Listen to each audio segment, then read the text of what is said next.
नहीं करते। रास्ते चलते हुए लोग अपनी समस्या बताते हैं। कोई बताता है कि उसको पेंशन नहीं मिल रहा है, कोई अपने घर की दशा बता रहा है, कोई नाली गली का दशा बता रहा है, कोई बच्चों की शिक्षा की बात कर रहा है, कोई स्कूल अस्पताल के बारे में बताता है।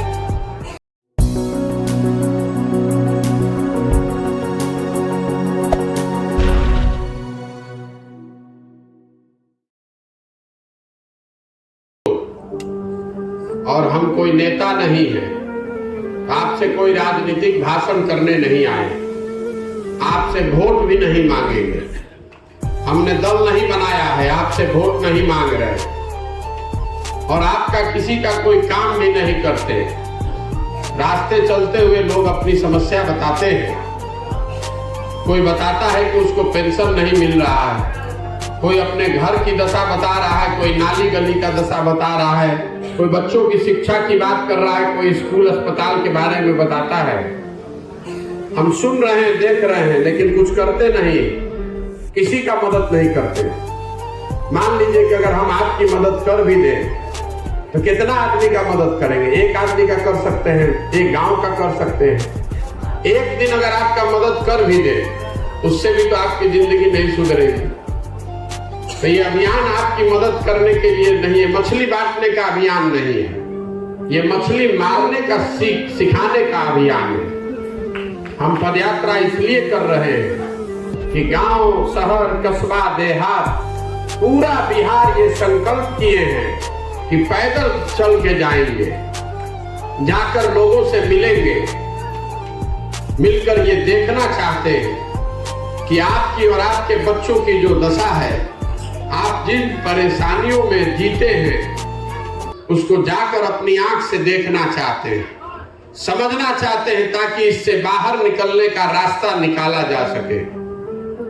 हमने बचपन में कहानी सुनी है, हम लोग के यहाँ घर में लोग कहानी सुनाता था कि पुराने जमाने में जो राजा होता था वो रात में भेष बदल कर निकलता था, ये देखने जानने के लिए कि प्रजा को क्या कष्ट है।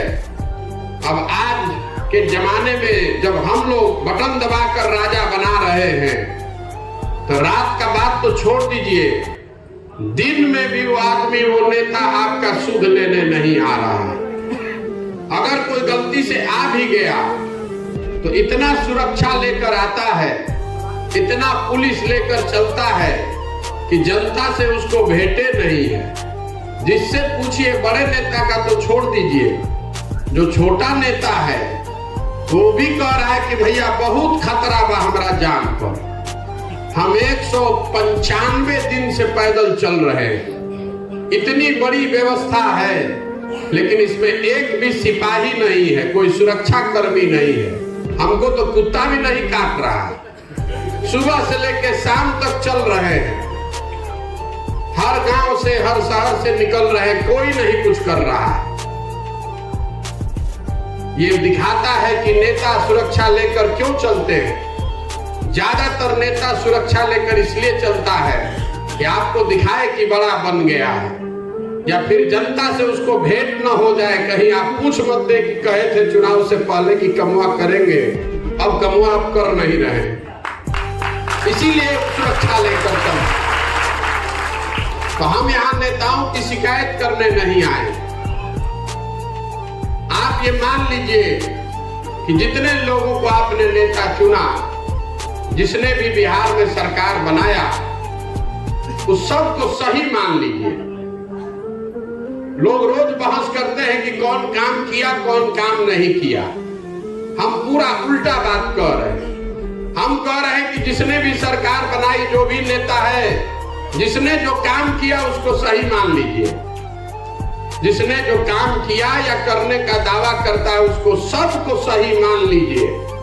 ये मान लीजिए कि कांग्रेस ने 40 वर्ष बिहार में बहुत काम किया।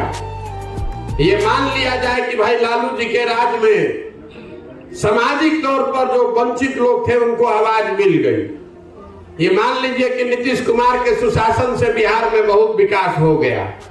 लेकिन अगर सबका बात सही मान भी लीजिएगा तो भी जो आज हम लोग की दुर्दशा है तो आंख के सामने ही है। हमें बहस का मुद्दा कहां है? बिहार आज भी देश का सबसे गरीब, सबसे पिछड़ा, सबसे ज्यादा अशिक्षित और सबसे ज्यादा भूखमरी और बेरोजगारी वाला राज्य है। ये बात तो सत्य है, ध्रुव सत्य है। जैसे सूरज पूरब में उगता है वैसे ये मालूम है। तो नेता से बहस करने का क्या मतलब है कि लालू जी ज्यादा काम खराब किए कि नीतीश खराब किए? इतना सबको समझ में आ रहा है कि पिछले 50 वर्ष से जिस रास्ते पर आप और हम चल रहे हैं, इस रास्ते पर चलकर बिहार के लोगों की जिंदगी नहीं सुधर सकती है। अगर सुधरना होता तो सुधर जाता। आप आज से थोड़े ना गरीब हुए। आप जब बच्चे थे तो इतने परेशान थे, तब भी बिहार इतना ही गरीब और पिछड़ा था। जो बच्चा था वो जवान हो गया, जवान आदमी बूढ़ा हो गया। बिहार सुधरिए नहीं रहा। आप सब पर दाव लगा कर देखिए। तो पहले इस बात को समझिए कि आपकी गरीबी खत्म क्यों नहीं हो रही है। जब तक रोग का कारण नहीं पता चलेगा तब तक उसका इलाज नहीं हो सकता है। तो बिहार में गरीबी खत्म क्यों नहीं हो रही है? आपकी गरीबी क्यों नहीं खत्म हो रही है? ये खत्म इसलिए नहीं हो रही है कि दुनिया में जितने विद्वान हैं उन्होंने गरीबी खत्म करने का 3 ही रास्ता बताया है। पहला रास्ता है पढ़ाई। अगर आपके बाल बच्चे पढ़ लिख जाएंगे, बढ़िया आपका बाल बच्चा पढ़ लिख जाए, नौकरी पा जाए, तो उससे आपकी गरीबी खत्म हो सकती है। दूसरा रास्ता है खेती। अगर आप पढ़ाई लिखाई नहीं किए हैं, आपके पास जमीन हो, तो खेती करके भी आप अपना जीवन सुधार सकते हैं। और तीसरा रास्ता है पैसा, पूंजी। अगर आप पढ़ाई लिखाई नहीं किए, आपके पास जमीन नहीं है, लेकिन अगर पैसा हो तो दुकान दौरी करके, रोजी रोजगार, व्यापार करके अपना जिंदगी सुधार सकते हैं। यही 3 रास्ता है, चौथा कोई रास्ता नहीं है। तो बिहार को अगर आप ध्यान से देखिएगा तो ज्यादातर लोगों के पास ये तीनों में तीनों चीज नहीं है। बिहार में पढ़ने की जो व्यवस्था है, आपके बच्चों के पढ़ने की व्यवस्था है ही नहीं, उसको पूरी तरीके से बर्बाद कर दिया गया। जो गरीब का बच्चा है, आपका बच्चा पढ़ने जा रहा है तो पढ़ नहीं रहा है, पिलुआ वाला खिचड़ी खा के घरे आ रहा है। और आप में से कुछ ऐसे भी लोग हैं जिनके बच्चे प्राइवेट स्कूल में पढ़ रहे हैं। तो आप समझ रहे हैं कि हमको स्कूल से क्या मतलब है, हमारा लड़का तो प्राइवेट में पढ़ रहा है। तो जो प्राइवेट में पढ़ रहा है उसको भी स्कूल पास करके कॉलेज सरकारी में ही जाना है। तो सरकारी कॉलेज में भी यहाँ पढ़ाई नहीं हो रहा है। वहां नाम लिखाएगा और 3